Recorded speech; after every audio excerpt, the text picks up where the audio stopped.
So today I will let you imagine, let you believe, and let you achieve. I wasn't really an honor student back in those days, but Miss Liza said that being a Lasallian is not enough, and that is true because when you get out of there, when you graduate from LaSalle, you are just armed with your education. What you do with education is different from how you will be and how you will perform. Remember that we will be competing with graduates of Ateneo, graduates of UP. So they also take up that space, and it's really a competitive world out there. So I will walk you through and give you an idea how my career has been, and I will give you practical tips how it should be like when you start to work. So what I do, my job, okay. I bring ideas to life. Currently, I'm the head for the product and business development for PS Bank.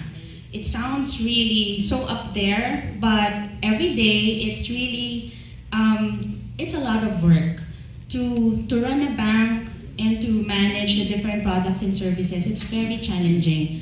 When you think of banks, you just think of the branches, but we're a 2,800 strong bank, and we have around 239 branches, and we'll be ending the year at 245. Mahirap yung araw-araw na iniisip mo, ano bang kailangan natin gawin? What does the market need? Philippine Savings Bank is a thrift bank. It's a subsidiary of Metrobank, and it's not the only bank in the industry. We have the likes of BDO, BPI, and how do we differentiate? So a lot of work goes into it, and corporate branding is also one of them. And I'm very lucky today because I have another speaker, Russell, who will be discussing how we evolve the branding for PS Bank. If you see our ads, it's very different and it communicates very differently from the other banks. It's because we try to communicate how the market is. Kasi sa paglabas naman natin, di ba, ang marketing kasi, hindi pwede concept lang. Kailangan nakaka-relate sa atin yung tao. The moment na may disconnect na yung customer sa'yo, hindi yan kukuha ng kahit ano sa'yo eh. Now, my work is about possibilities, it's about change, and it's about creativity. When you deal with all these things, it's not easy. Lalo na pag sinabi mo na, paano natin babaguhin yung process para lang matanggap siya ng clients. That's very hard. A lot of people are very afraid of change, and I'm sure the same goes for all of you. Being in LaSalle for 3 to 4 years, it's sanay kayo. This is your ecosystem. When you go out there, it's a totally different world. So I'm going to manage your expectations just to bring you down to earth. Kasi marami sa atin na pag sinabi na, LaSalle graduate naman ako, I'm sure makahanap ako ng trabaho. I do know somebody who took some time to find work, and he's from Ateneo. Iisip-isip ko nga siguro kaya nahirapan din siya kasi Ateneo. So siguro kung LaSalle yun, baka ibang kwento pa yun. Wala naman siguro ang Atenean dito. So that's my job. Sounds easy. Yes, it sounds easy, but it entails hard work. It just looks glamorous to be in marketing, but really every day you breathe marketing, you eat marketing, you sleep marketing. So outside looking in, what do people think of what I do? Working in a bank is boring. It's not true. I, for one, hindi ako nag-major sa MFI. May MFI pa ba ngayon? Yes. Yung sa marketing, ba yun? Management and Financial Institution. Meron pa bang course na yun dito? Yes. MFI, yes. Hindi talaga ako kumuha ng MFI. Kasi sabi ko, mahina ako sa math. Ayoko mag-ganon. And working in a bank is boring. So, sabi nga nila, kung ano yung hinihate mo, yun talaga ang lumalapit sa'yo. So, ang una ko talagang trabaho, oh my God, sa isang remittance company talaga ako nag-work. And I hate banking. So, it's not true that banking is boring because inside the bank, There are several functions that need to be attended to, and Extra. marketing is one of that. Yung extra. And if you would notice, if you would follow the growth of PS Bank in the past 3 years, when we started to work with 7AE, nag-iba ang brand personality namin. So banks are not boring. So banker equals teller. No. Kasi lagi pag tinatanong ako, saan ka nag-work? Sa PS Bank, saan branch ka? So sabihin, head office ako, no? Kasi, ang laging common misconception, pag banker ka, sa branch ka, teller ka. No, we have a head office. That's where we have the marketing, customer service, product and business development. The think tank of the bank is in the head office. And it's a very competitive industry, but it's also very exciting because if we don't have money, we don't have anything to spend on. And the businesses rely on financial institutions to expand their business. So, ang banking, how do you make it in such a way that clients would understand how it works? Like, financial planning, example yan. There are a lot of people out there na hindi marunong mag-save ng money. That's a basic life skill. We aren't people how to survive at work, but why can't we teach our students how to let's say start saving up? And financial planning is a sunrise industry because it's supposed to be a life skill, and you should know how to manage your finances until the time that you retire. Okay, another misconception, because I do product and business development, that I know everything. Not really. I just look like it. So, if you yes, oo. Alam mo yung sinasabi nila na fake it until you make it. So, halimbawa, minsan may tinatanong sa akin yung boss, Melissa, what do you think about this? Sir, let me check on that. So, may mga ganong instance na may maitatanong sa'yo boss mo na hindi mo masasagot. You cannot give an answer na, I don't know. But how you can go around the situation is you can tell your boss, sir, I'm not too familiar with that topic, but I will research on that and revert to you. So that's another way of managing things. Being a marketing person, I never stop reading. So I read the newspaper, that's one. Kung kayo, hate na hate nyo magbasa ng newspaper, learn how to read the newspaper because there are a lot of information out there that you could use as opportunities. Kasi siguro when you read the newspaper, karamihan sa atin, di ba, we'll stay sa lifestyle, we'll stay sa comics, sa crossword, chismis, but you have to read about business, you have to read about what's going on sa political na events din natin. So you would be able to know how to adjust your business based on the business climate. That I'm a math genius. Kasi kung nagtatrabaho ka sa bangko, dapat magaling ka sa math. Well, this much I can say. Magaling ako bilang ng pera. Alam na ng pera ko. Pero, yung sabihin mo na, halimbawa, you just need the basic math if you want to be in a bank. Yun yung simple interest, compounding, all else you would learn it along the way. Kasi karamihan sa atin, pag nagtatrabaho tayo, sasabihin, ayoko yung trabaho yan, kaya nga ako nag-marketing kasi hindi nga ako magaling sa math eh. Yes, you have to conquer that fear as you go along. Kasi ako hate na hate ko rin talaga magbilang. Ang binibilang ko lang talaga pera ko. Pero, after that, you have to learn how to look at financial statements. Yes, kailangan mo basa ng financial statements. And you should know how to measure profitability. You cannot launch marketing programs without any basis for income, for returns, and you have to have a sound business model whenever you launch something. Even sa events, even this event that you made today, there is a cost implication to that. So, do your math also, but do not get overwhelmed. Kumbaga, kung halimbawa, Lasal, DLSU will arm you with education, but you do not stop growing. You have to continue learning. Even after you graduate, you have to attend courses that you feel would expand your knowledge. My journey, I started working at 21, and I really hope that I would always look 21. So kaya ako nag-iipon naman ng pera kasi kailangan, sa marketing kasi it's all about, it's about image also. So you have to also invest in yourself. You have to always look good, look proper. You know, if I had it my way, I would probably go to work in a casual dress. But ang banking kasi, mas formal kami compared to other industries like advertising. Advertising is very relaxed. But if you're working in an advertising agency and you're going to meet your clients, then you have to, try to be more corporate. I worked in SM. IRemit is a remittance company that is owned by Sterling Bank of Asia. It used to be iBank. Then I worked in BDO and PS Bank. So what can I tell you? That it's a big adventure. You have to go with the flow. My international experience took me to different places in Asia. I've also worked in Europe.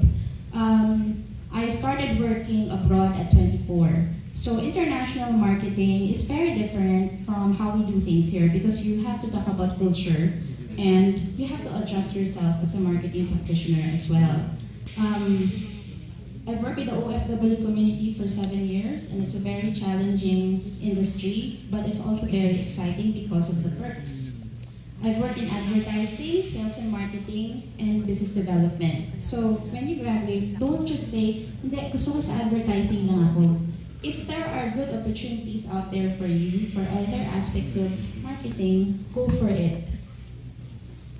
My job perks. So, yes, I love my job. I have to be passionate about what I do so that I can be the best person that I could be. Sooner, 5, 10, 15, 20 years from now, you will manage people. And the best advice that you will tell them is, you have to be happy yourself before you can start asking people to do more. Kasi mahirap na sasabihin mo sa mga tao mo, kailangan happy ka kung ikaw mismo as a boss, hindi ka masaya sa ginagawa mo. Perks. I get to travel a lot. Lalo na nasa remittance company ako. It's very glamorous because they let you travel business class, travel to Europe, Italy, Spain. Pero nakakapagod siya. Kasi kung kagaya nun, kung OFWs, pag weekends, may trabaho ako. Pero pag weekdays, doon ako nagde-day off. So parang people think that I get to go around and see different places. Hindi rin. Kasi kahit nagtatrabaho ka sa abroad, it's a lot of, you have to work. Sasabayan mo. Kasi wala kang family eh. So tendency mo, bubuhos mo lahat sa trabaho mo rin. Meet new people. Si Richie was my magkapareho kami, marketing kami. And I got here because magkakilala kami. So, hindi ko siya frenemies. So, friend kami ni Richie. So, that's the reason why kaya ako nakapunta dito kasi magkakilala kami. Learn how to make friends. Kasi lahat ng mga kasama niyo ngayon, possible contacts niyo yan when you start to work. And my seatmate over there, si Eva, she's from Pure Foods, she was also my blockmate. So, even after 20 years, we've kept that friendship. So, di na nagagawa ng marketing kasi magchika nga tayo eh. Uy, pero tandaan nyo ha, ang marketing hindi lang chika-chika ha. Kasi may mga kasama ako, puro chika na lang, wala na nagagawa. Parang kulang na lang, paalisin na namin.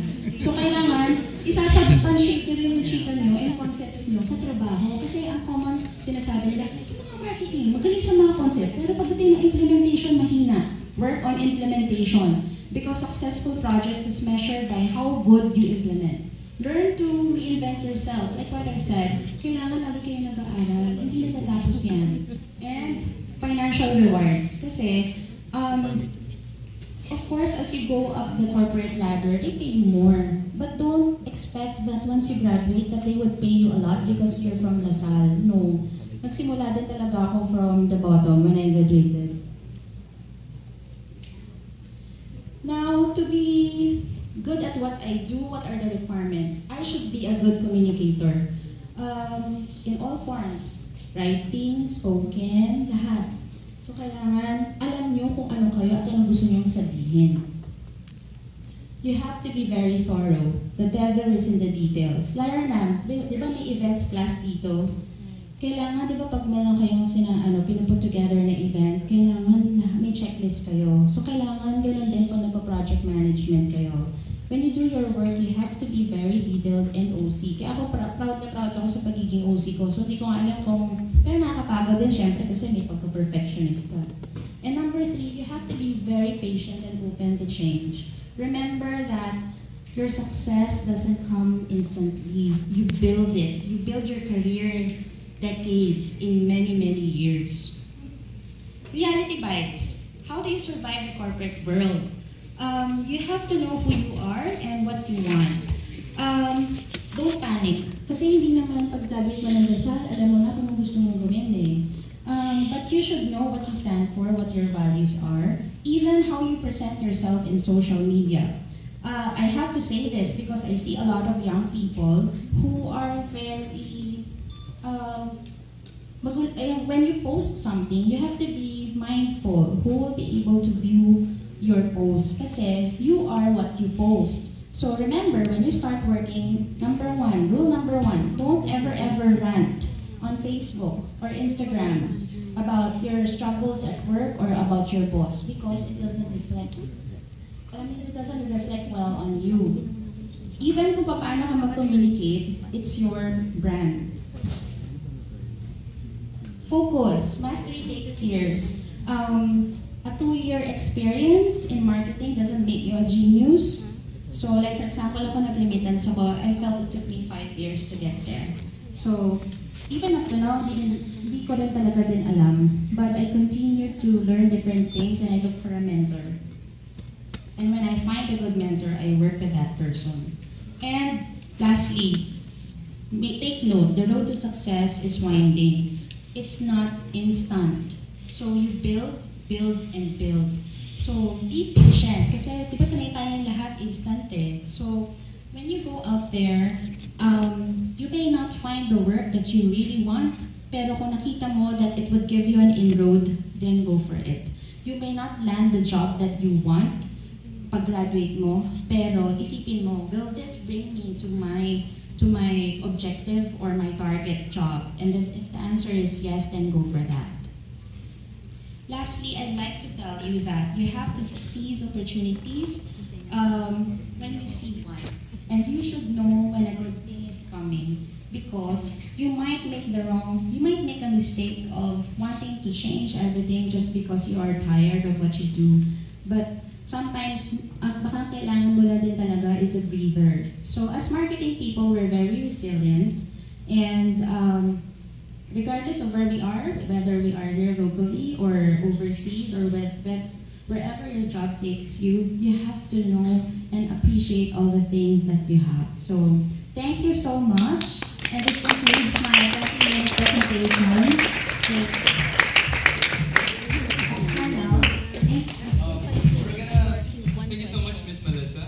Now let's hear one question from the audience. A short question regarding the talk that was given by Ms. Melissa. Do you have someone to... Hello. Hi, ma'am. Good morning. Tinawag ko naman niya ako, ma'am. Pagkatitang ko. My Ha? name is Jen Boston. Hi. You mentioned that you've been working for PS Bank for the past 4 years. So I would just like to ask, how did you determine the brand personality of PS Bank? We determine the brand personality of PS Bank based on our market. So we're very different from Metro Bank wherein it's a mix of corporate clients. Metro Bank is basically consumer, meaning marami retail bank kami. So even the market segment is, we're around, nasa B kami, B2C. So that determines the brand personality. And I think Russell would agree that humor is also a good way to touch the market. Kasi ang mga Pilipino, di ba, mano tayo eh. We have a very good sense of humor. And it becomes closer to our hearts if we have a brand that is able to speak our language. Yun. So I hope, was I able to answer your question? Yes, ma'am. Okay, thank you. Thank you. Thank you very much, Ms. Melissa. Once again, as a token of our appreciation,